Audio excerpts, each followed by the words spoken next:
All right, welcome to Elam.life. In this video, we're going to be talking about customization of the Starlink cabling to get it in and out of my Airstream.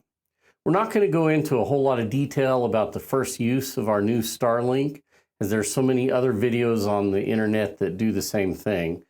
So in this one, we're going to talk specifically about getting the cabling into the correct positions in a 2019 Classic Airstream 30-foot with a rear bed.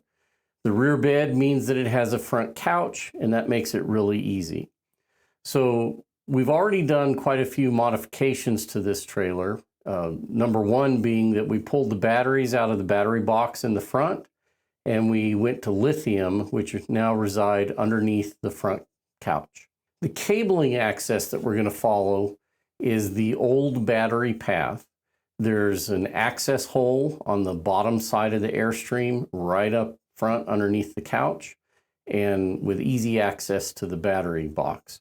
So we're actually going to mount a weatherproof connector on the battery box and then run the cabling up into the Airstream following the old path of the batteries. And then the router itself will reside underneath the couch. This is just a temporary setup because we have a 3-week-long trip planned and it's coming up rapidly, and I'm not going to be able to get everything fixed the way I want to. So we're just going to do this temporarily so that I can use Starlink on the trip. Previously, our locations where we stayed have been limited by cellular access because I have to have internet access for my work. Starlink is a game changer, as many of you know. So this is kind of a test. All the places that we're going have cellular except possibly one, but we'll run Starlink and cellular at the same time and just kind of compare them. So no new holes were drilled into the Airstream to accommodate this, with the exception of the mounting hole for the Starlink weatherproof connector in the battery box. This is a Starlink version 3 second generation rectangular dishy, not the round one, and it just uses standard Cat5e cabling with special connectors on the end that look very, very similar to USB connectors. But we're going to be cutting up the cable. I've already marked the cable for the lengths that we need. The cable that comes in the box is a 75-foot cable. We're not going to need anywhere near that. I only need about 35 feet outside the Airstream and about 15 feet inside the Airstream to do what I need to do. The final dishy mounting will be on another video because I do not have time before we leave on this trip to finish up this install. So the cabling will be in place and it'll be weatherproof. And when we arrive at a location, I'll simply plug it in and I'll use the standard dishy mount, and it'll either sit on top of the truck topper if we don't disconnect, or possibly a picnic table nearby, wherever I need to get a clear view of the sky. So with that, let's go ahead and get started on it. This is the point of no return, and this is where we're going to actually cut the Starlink cable. I'm 99% positive this will work. It's a point of no return because I do not have a spare cable yet. I've ordered one, but we're still waiting on it. But we're getting ready to leave on a trip, and I've got to have this modification done in order to be able to use it in our Airstream. So we're going to go ahead and go with this.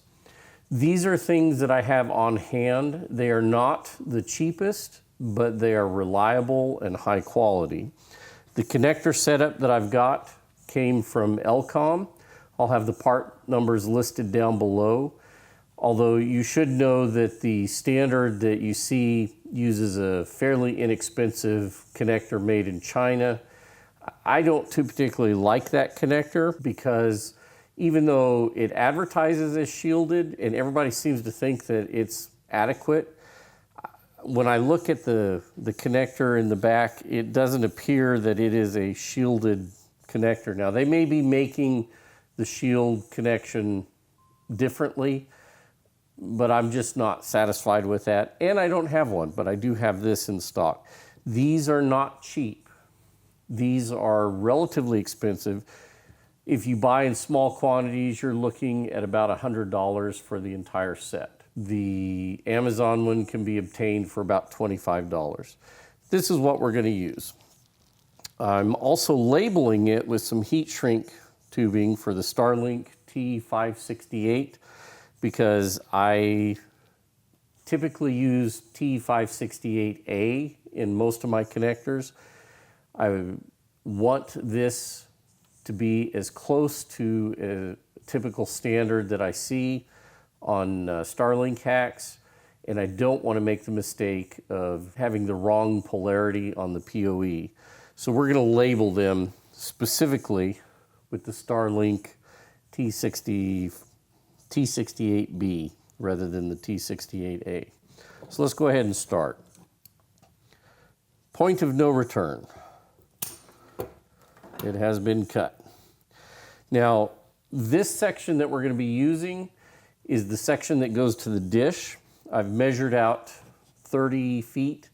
I have a pole that's going to mount on the front of the Airstream that is 25 feet tall, and it's only a couple of feet from the place where I'm going to connect it. I doubt very often that I'll have it extended the full height, but I went ahead and gave us 5 feet for the horizontal connection and 25 feet for the vertical for those few times that we may actually extend it full height. We'll see what happens.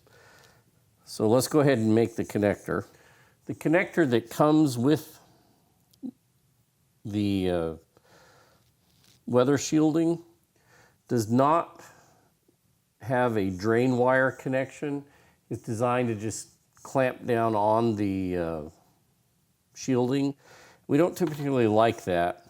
I prefer the Ubiquity cable connectors that we use, and you can see they've got a small crimp right there that's going to fit around the drain.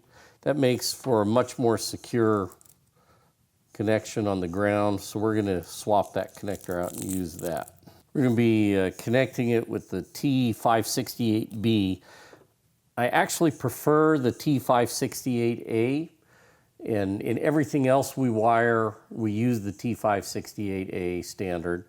Doesn't really matter as long as both sides of the cable are the same, but since we're only doing one side, we're going to go with the T568B on this because we know that works. We want the shielding to sit up in the connector, so we want to trim this. Not too short, not too long. And then sometimes it helps if you'll squish that cable down flat because it's a round cable going into a square hole. And you're going to push that through till the pieces come all the way to the end. And this is a tight fit. You can generally look at the end or at the back side, see how close you are, and then just verify that your colors are correct. You can see we go white, orange, orange, white, green, blue, white, blue, green, white, brown, brown.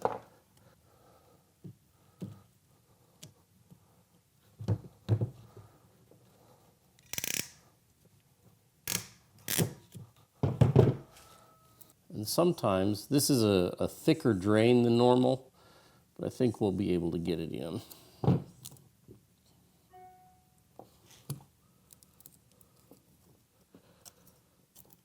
We got all but one little piece in. That's no big deal. We'll just pull that out of the way and then trim the extra off. Now we fold that down out of the way. And the way this connector works, the physical retainer is no longer part of this. This has a twist lock feature. So this has a dimple that's got to go inside the crimp area, and then the line or the lever is going to mash down and fit into the notch at the top.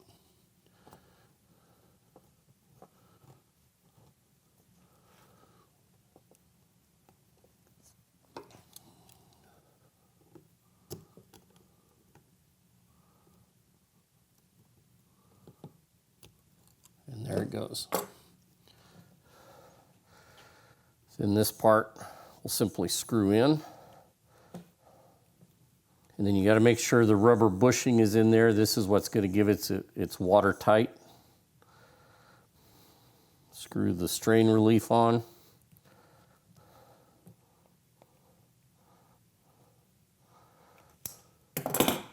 And there you have the watertight connector. Now this, and we of course missed that clamp, but that's no big deal because we'll just take it off.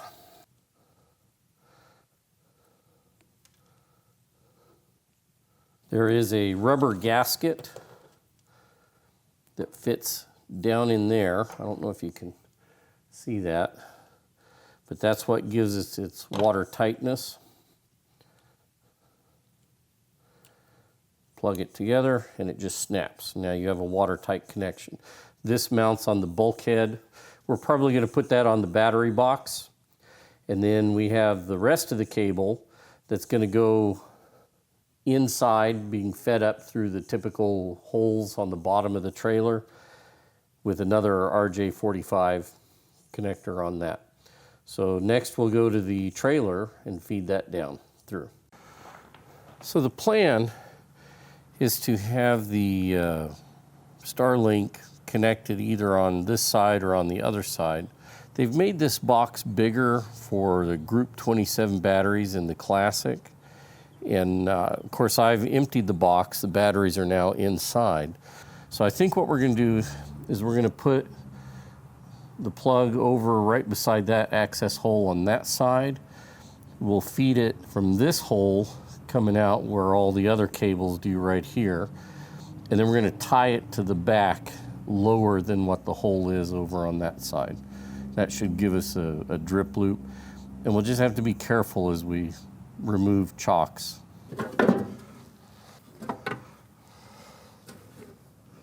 All right, we've got the hole drilled. Now we need to get the connector in, and we've got to make sure that the weather cap is positioned appropriately as we put this in.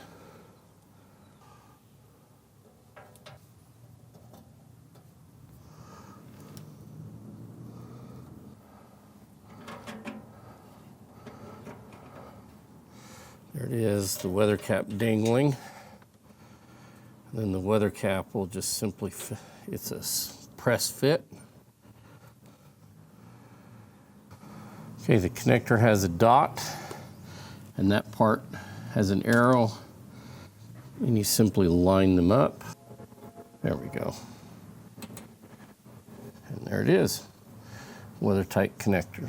All right, we have the center section seat pulled out on the sofa, but that's where the wires come up from underneath the trailer. We're going to feed the Ethernet up through there, and we're going to mount the Starlink router underneath this seat. So we'll just simply route the wire behind the batteries and underneath the seat, right beside the charger controller down there.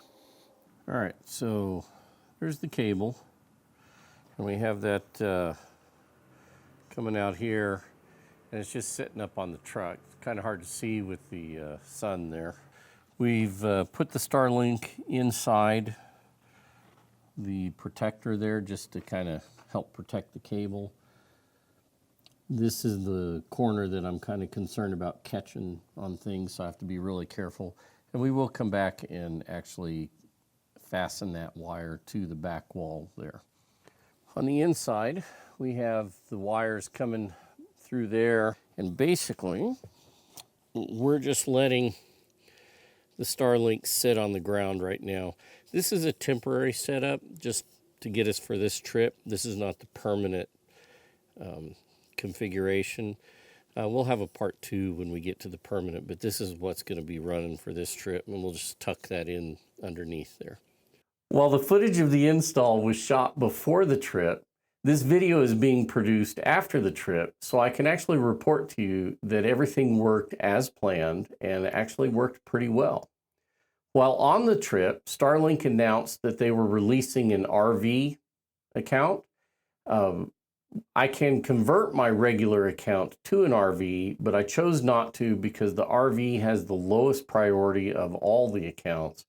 And we did notice in some locations that that really hurt us, just having portability turned on. And I can't imagine in some of these crowded locations in California especially, that having even lower priority would be any good.